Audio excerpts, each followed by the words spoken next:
Hay que pedirle a Dios con mucha fe, a la Virgen con mucha fe, pero no ir a profanar tumbas.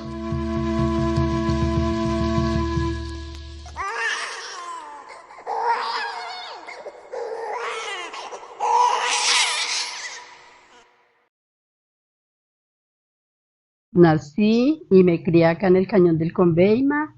Pasé una niñez bonita junto con mis padres y parte de mis hermanos. Pasamos acá días felices. Somos una familia de 11 personas, 9 hermanos y mi papá y mi mamá. En ese tiempo, pues todos pequeñitos, pasábamos felices, correteando por todos estos lugares. Pues, la vida de nosotras acá fue también muy bonita. Mi mamá fue una mujer muy activa. Ella tenía sus pollos, ella tenía cochera y ella pues vendía los huevos, vendía también los cerdos cuando ya estaban para sacar, ella los vendía.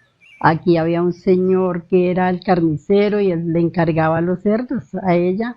Luego ya mi papá, pues él en ese tiempo yo estaba muy pequeñita, mi papá trabajaba con Bavaria, pero él se retiró de Bavaria y él fue constructor toda la vida y luego mi mamá pues ella vivió aquí hasta el año 67, vivió acá en el Cañón. Ya cuando nosotras estuvimos ya de estudiar en la secundaria, ellos se fueron para Ibagué, porque ya aquí pues no había, eh, para estudiar, no había ya colegios, nada, entonces hubo que partir para allá. El vivir a la orilla del Conveima era casi vivir uno en la zona rural de la ciudad de Ibagué. Incluso la única subida que había, lo que conocemos hoy para llegar a la Plaza de Bolívar, lo que conocemos hoy como la subida del Agogó. Ese era el paso obligatorio de toda la gente que venía del cañón del Conveima. Para una mamá era muy difícil también en levantar una cantidad de hijos, ver por unos trabajadores, atender al esposo, no existía luz eléctrica, no existían lavadoras, no existían ningún elemento más que una hornilla y leña para hacer de comer. El rosario había que rezarlo todas las noches, por obligación en una casa que se considerara católica. El cuadro del Sagrado Corazón de Jesús tenía que permanecer en la sala de la casa si había sala, o en una alcoba principal cuando no se tenía sala. Había que ir a misa, por obligación los domingos y fiestas de guardar, porque a uno le leían el catecismo astete, se lo hacían aprender de memoria y tenía que cumplir con los mandamientos de la ley de Dios. Entonces, sí es cierto que la religión católica marcó las pautas de una sociedad a tal extremo que cuando a uno lo hacían acostar tan temprano porque no había luz eléctrica, le decían, se acuestan porque a las 6 de la tarde pasan las brujas. Entonces usted se acostaba ya faltando por ahí 10 para las 6, usted se metía debajo de las cobijas por miedo a la bruja. Entonces eran mecanismos que de pronto nuestras mamás se emplearon porque levantar 18, 20 hijos era una cosa titánica, ¿no?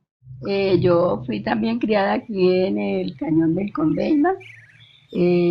Me acuerdo mucho que mi mamá con mi hermana nos enviaba a traer el agua de un nacimiento que había. Llevamos una olla con un palo y le ponían una puntilla para que la olla no se corriera. Y en una de esas ocasiones, por ahí entre 5:30 o 6, fuimos a recoger el agua con mi hermana. Cuando ahí en la mano donde la recogíamos, salió un niñito pequeñito, era dorado, y iba gateando y lloró. Entonces se fue gateando y subió por el lado del cafetal y se nos perdió.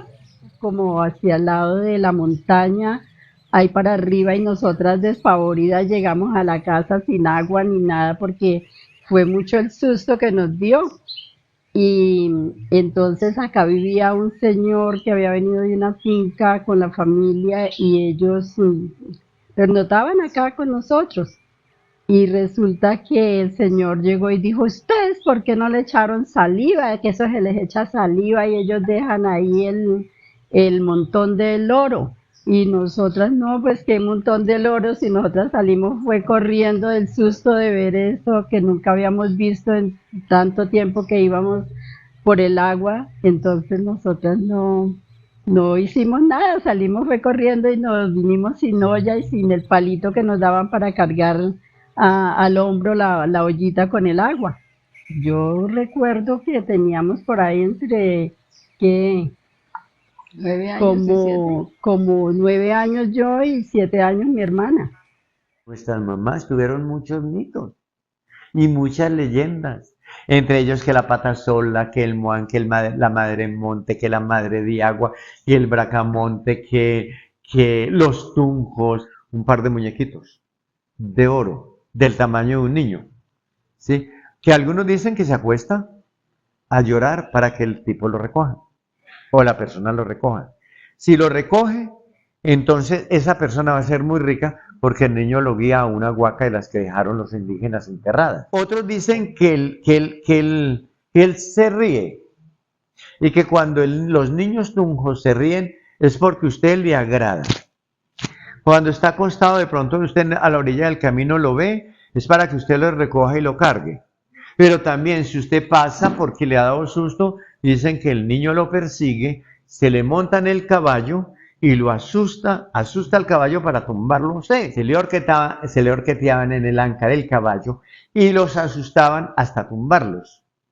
Muchas veces encontraron al jinete, que decimos nosotros, al campesino, dormido a la orilla del camino. Y decía que el tunjo lo había hechizado, lo había tumbado y lo había dejado inconsciente.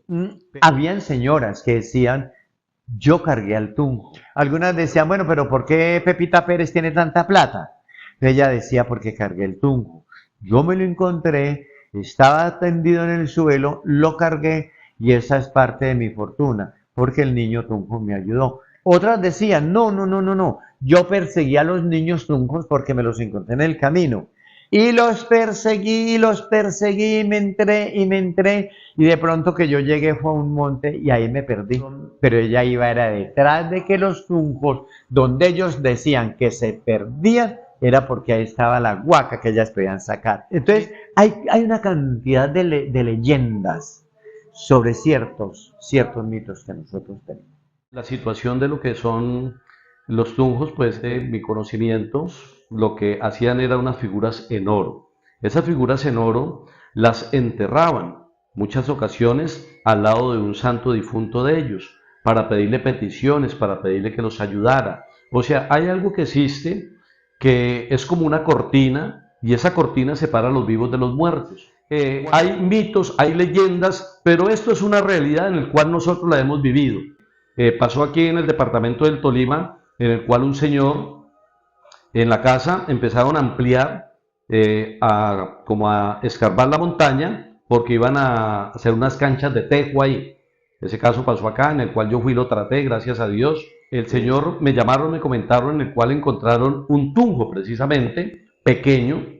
¿Y qué pasó? Que le comentaron a un vecino, ese vecino lo que hizo fue llegar directamente a decirle, sigamos escarbando, porque ahí hay un tesoro grande.